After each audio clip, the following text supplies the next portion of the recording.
আসসালামু আলাইকুম। আমি আজকে একটি স্পেশাল রেসিপি তৈরি করতেছি। এটা পুরো শরীরের জন্য, স্পেশালি ডেলিভারি সিস্টেম। আমি বলি যে আমাদের ব্লাড ভেসেলগুলো যদি ফ্লেক্সিবল থাকে, আমাদের ব্লাড যদি থিন থাকে, মানে থিন মানে কি নর্মাল থাকে, আমাদের হার্ট ফাংশন যদি ভালো থাকে, তাহলে আমাদের শরীরের সব জায়গায় ঠিকমতো যে নিউট্রিয়েন্টস আমি বলি, পুষ্টি এবং অক্সিজেন প্রত্যেকটা সেরে ঠিকমতো পৌঁছবে। যদি আপনি ডেলিভারি সিস্টেম যদি ঠিক না থাকে, কোথাও ব্লক হয়ে যায় বা হার্টের ফাংশন যদি ঠিকমতো না হয়, তাহলে কিন্তু আমরা যত কিছু খাচ্ছি বা অক্সিজেন নিচ্ছি সেটা ঠিকমতো আপনি প্রত্যেক সেলে যা পৌঁছবে না, এবং সেলের যে ফাংশন, শক্তি তৈরি করা এবং শক্তি তৈরি করার পরে যে আবর্জনা জমে সেটা বের করে দেওয়া, সেটা কিন্তু হবে না। তাহলে আমাদের যে কোনো প্রবলেম সৃষ্টি হতে পারে। এখন আমি এটা তৈরি করতেছি, দেখেন কীভাবে তৈরি করি। আমি বলছিলাম যে 3 পোর্শন, মানে অলিভ অয়েল, 1 পোর্শন ভিনেগার, 3 কোয়া রসুন। আপনারা এটা 1 মাসের জন্য করতে পারেন, 1 দিনের জন্য করতে পারেন, 1 সপ্তাহের জন্য করতে পারেন, আপনাদের ইচ্ছা। যদি লং টার্ম করে চান, আপনাকে আবার এই কালো বোতলে, আমার ডার্ক বোতলে ভরে ফ্রিজে রাখতে হবে এবং ডেইলি ইউজ করতে হবে। যেহেতু আমি পুরো বোতলটা আজকে ইউজ করবো, আমি অনেক দিন করতেছি, দেখি কতটুকু হয়, প্রপোর্শনটা আমি ঠিক করব। আমি পুরো বোতলটা ডালতেছি।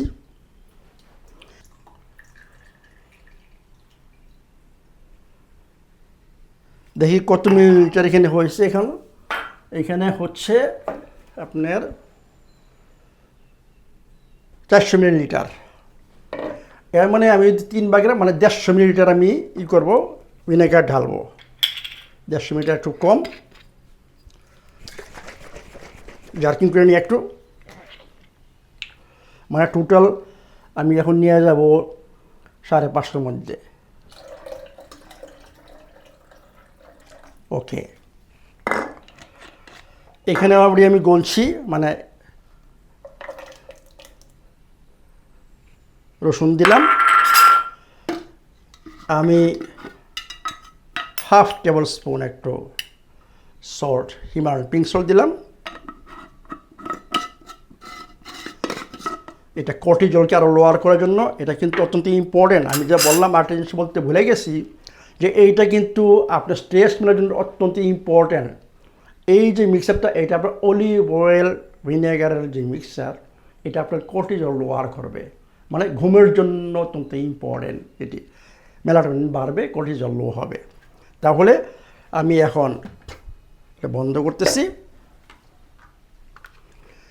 কারণ এইটা কিসের জন্য কুমিক্সের দরকার, কারণ এর জন্য নর্মাল ব্লেন্ডার করে অক্সিডাইজ হবে। এর মানে আমি যে বলছিলাম যে জিনিসটা দরকার আমাদের, মানে অক্সিডাইজ কমাইতে হবে শরীরে, এইটা হবে না। এই জন্য আপনাকে এই ব্লেন্ডার এটা করতে হবে। তাহলে আমি এখন আরম্ভ করি। স্টার্ট। শেষ হলো, দেখেন ইজি। এরপরে আপনি এই বোতলে ভরবেন, যদি না হয় আরেকটা বোতল নেবেন, আমার কাছে খালি বোতল আছে, আমি এগুলোতে ভরবো এবং ভরে ফ্রিজে রাখবো। এবং ডেইলি সকালে 1.5 বড় চামচ, দুপুরে খাবার আগে 15 মিনিট আগে 1.5 বড় চামচ, এবং রাত্রে ঘুমানোর আগে 1.5 বড় চামচ ডেইলি ইউজ করবেন। ভালো থাকুন, সুস্থ থাকুন।